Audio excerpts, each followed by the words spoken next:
Hey guys, today we got a Game Boy Advance SP with a power switch issue. Turns on. Now it didn't turn on. It's kind of flickering.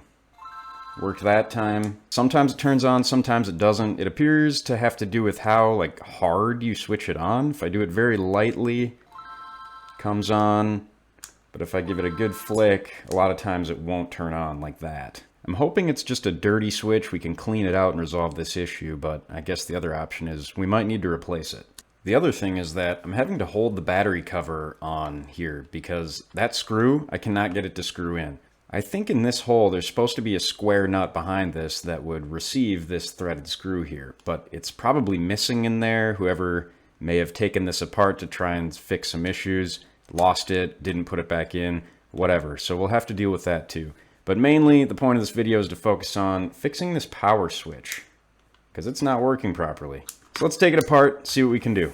Unfortunately, the back side of the shell has a crack right here. You can see it's damaged there. Luckily, I think I still have the shell left over from when I modded a Platinum Game Boy, so I might just swap that out. We'll see.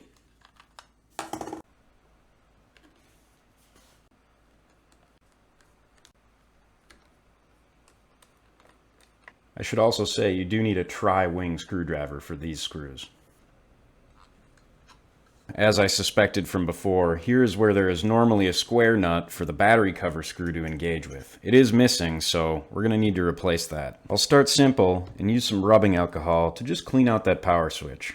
I've got a little bit on the end of a Q-tip, and I'm just going to soak it. I'm going to get it pretty wet because I want it to get in all the nooks and crannies into those electrical contacts. Now that it's wet with alcohol, I'm going to slide the switch up and down a number of times, and then we're just going to clean it out with air duster. Make sure all that alcohol gets dried up. Now we want to see if that helped. Loosely fit the back shell on again. Get that battery loosely in there, and let's give it a test.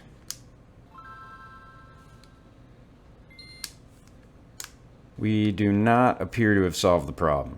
So we got to try something else. One potentially minor issue I'm noticing is that these hinge pins are not in the right spot.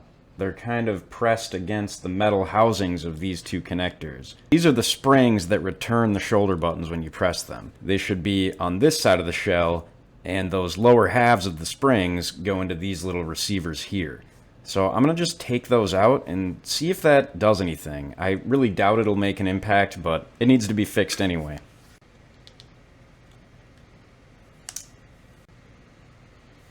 Let's see if that did anything. I can't even get it to turn on at all now. Apparently putting the alcohol in there made it worse. Maybe if there was a corroded or broken piece of metal inside that switch, it fully broke it out. I was hoping I wouldn't have to, but we gotta get out the soldering iron and take a look inside that switch. Focusing in on the switch here, we're gonna have to kind of heat this and lift it at the same time. So I've got a tweezers to lift while I heat it up. Okay, so it went on the one side. Can kind of just lift that up a bit. The other side will be much easier since one is free already.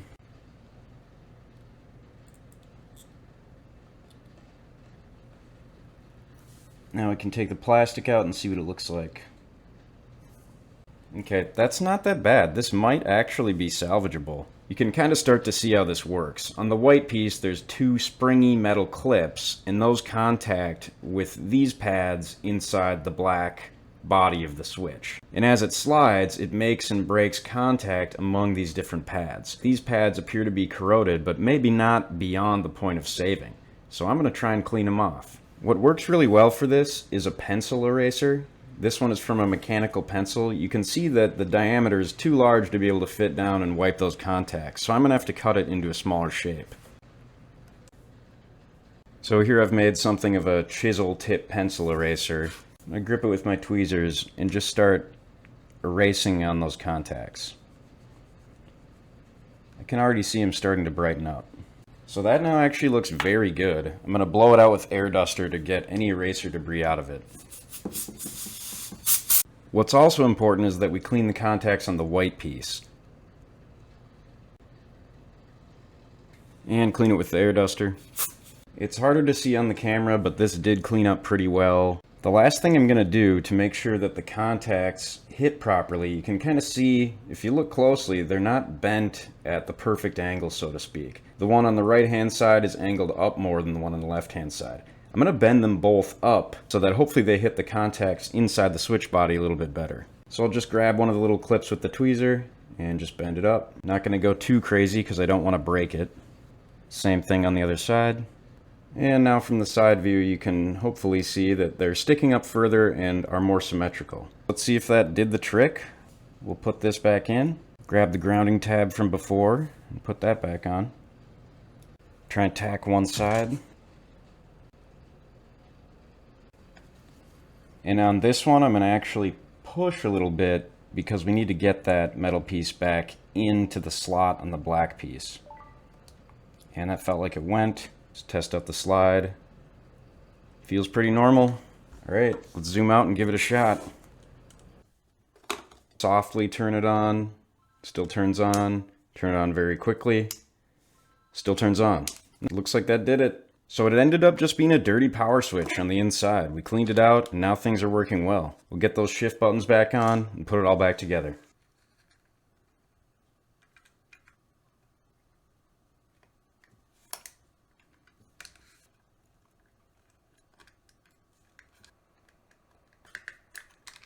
Got the shoulder buttons back in, but like I said before, this back shell is in not good condition. So I am going to replace this with a different shell piece I have from the system that I modded in an earlier video. And also, this back shell does have the nut that's needed for the battery cover to be screwed back down.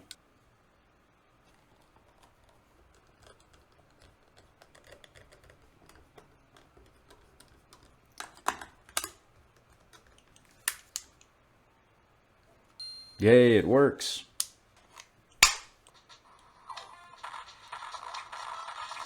So we're good to go. We'll call this a win. The switch works fine no matter what you do. So that was the goal here. We fixed it without having to replace the part, which was great to see. I was really worried I was going to have to go on Amazon or eBay or something and find some knockoff switch.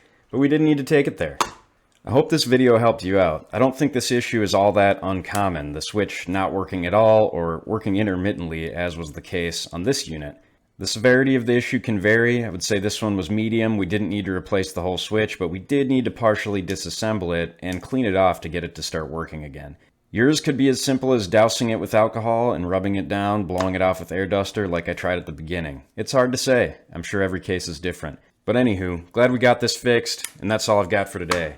Thanks for watching.